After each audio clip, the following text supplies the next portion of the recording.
fait du jour, c'est de la politique. Nous allons regarder ce qui se passe à l'Élysée, ce qui s'est passé, ce qui va se passer, Soisig. J'ai une première question très simple. Qui va participer à ce nouveau cycle de négociations, de consultations lancé par le président de la République ? Alors on a la réponse, aujourd'hui les LR vont se déplacer à l'Élysée. On sait qu'hier il a déjeuné le président de la République avec François Bayrou, donc on voit bien, le bloc central, LR. Pour l'instant il n'y a personne de gauche. On parlait hier des personnes qui avaient un statut dans la République et qui pouvaient être présents. Pour l'instant on a juste entendu que Didier Migaud avait passé les grilles de l'Élysée. Didier Migaud c'est le patron de la HATVP, la haute autorité pour la transparence de la vie politique. Voilà. Ce cycle de consultation, il débute quand ? Parce que donc ce soir, il y a la cérémonie d'ouverture des Jeux Olympiques, des Jeux Paralympiques.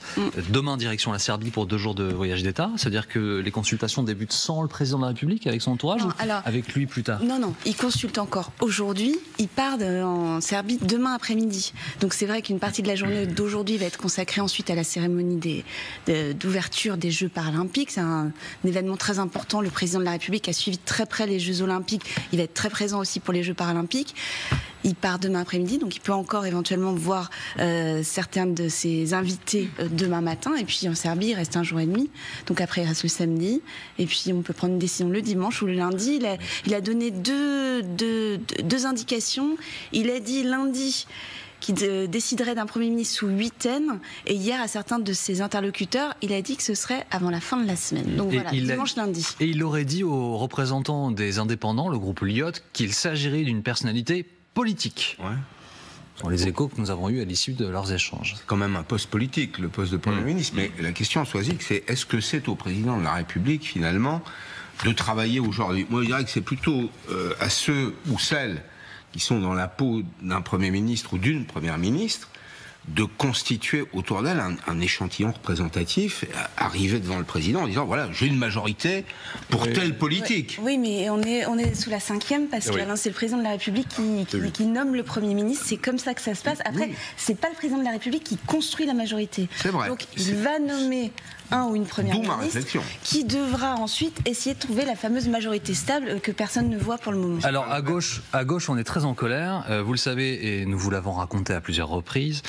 Voici ce que dit Fabien Roussel. Dans quelle autre démocratie occidentale les urnes sont à ce point bafouées, hormis les États-Unis où M. Trump a contesté le résultat des élections et a envoyé ses partisans envahir le Capitole. La déclaration est quand même très très forte puisqu'on parle de faits gravissimes aux États-Unis qui ont été punis par la loi. On parle de faits au cours desquels un policier a été tué. Voilà pour juste replacer les choses dans leur contexte. La situation politique, c'est 193. Il faut rappeler à Fabien Roussel. Le nombre d'élus de gauche. 193, ça ne fait pas en France une majorité. Il y a pas, personne n'a gagné. Personne n'a perdu non plus, mais personne n'a gagné. Il y a un groupe qui est plus fort que les autres. La question, c'est qu'il n'est pas majoritaire. Et la question aussi, c'est est-ce qu'il faut purger ? C'est la question qu'on se pose d'ailleurs depuis cette semaine. C'est-à-dire, nommer Lucie Quester à Matignon aurait purgé cette hypothèse. Sauf que la difficulté, c'est qu'on en parlait hier, on peut prendre des décisions sans que le Parlement ne siège. Donc par décret, donc pas de censure possible immédiate. Et puis surtout, c'est un gouvernement qui aurait une durée de vie très courte. Donc, et la France insoumise, vous le savez, Soisig, appelle à la mobilisation. Voici ce que dit LFI dans un communiqué. Nous nous joignons à l'appel des organisations de jeunesse, l'Union étudiante et l'Union syndicale lycéenne pour une grande manifestation contre le coup de force d'Emmanuel Macron. Ce sera le 7 septembre. Retour à la rue alors. Oui, et retour à ce qu'on a connu finalement après chaque élection d'Emmanuel Macron. Souvenez-vous, la fête à Macron, ça c'était François Ruffin. Souvenez-vous des... C'est pas un fromage, la fête à Macron. Non, mais vous vous souvenez de manifestations. Bon, pour l'instant, il n'y a que LFI. Ce serait plus... On va voir ce que font les autres, s'ils bougent ou pas. Mais pour l'instant, Marine Tondelier a dit du bout des lèvres, on lui posera la question tout à l'heure. Elle sera notre invitée à 8h30. Voilà, qu'elle allait... que les écologistes se joignent à la manifestation, mais pour l'instant, c'est pas toute la gauche. Donc c'est une nouvelle division, comme ça sur la destitution finalement, puisque il y a que LFI qui soutiennent la destitution, enfin l'idée de lancer la procédure pour une destitution du président de la République. Et alors encore un point qui pourrait être très important, puisque la gauche soupçonne Emmanuel Macron depuis le début de vouloir fracturer le nouveau Front populaire. Or, là ils ont raison. Or, Il se trouve que des socialistes commencent à esquisser l'après Lucie Castet, et Olivier Faure a convoqué ce mardi midi, donc hier à midi, un bureau national en visio suite à une demande de motion de l'opposition de son parti, qui est conduite notamment par son principal opposant, Monsieur Maillard-Rossignol. Est-ce que ça signifie que cette partie-là serait enclin à discuter avec Emmanuel Macron, c'est ça, à trouver des arrangements par texte? Oui, ils veulent trouver. Ils expliquent qu'en fait, c'est depuis le début d'ailleurs, c'est la discussion, c'est que Olivier Faure, selon eux, est trop proche et même inféodé à Jean-Luc Mélenchon.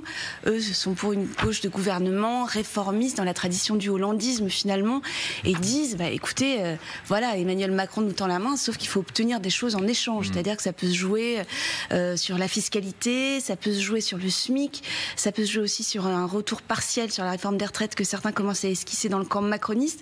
Donc il va falloir leur donner des choses aussi. C'était intéressant. Et pour l'instant, c'est quand même très peu de personnes. Mais c'est vrai qu'Emmanuel Macron se tourne vers la gauche. Il était hier soir l'invité de David Pujadas, Nicolas Maillard-Rossignol, et il a dit quelque chose d'important, c'est qu'à l'issue de ce bureau, si j'ai bien compris, il y a eu une motion qui a été adoptée quasiment à l'unanimité des membres présents et qui dit, et c'est un infléchissement notable, qu'il n'y aura pas d'opposition systématique et de censure systématique à l'égard de toute forme de gouvernement qui serait proposée, à condition qu'il y ait la volonté, j'imagine, de la part d'autres candidats à Matignon, de travailler sur des textes de réforme et notamment sur des textes de justice sociale très attendus par la gauche et par cette gauche réformiste aussi. Vous l'avez dit, Marine Tondelier sera face aux experts tout à l'heure à 8h30.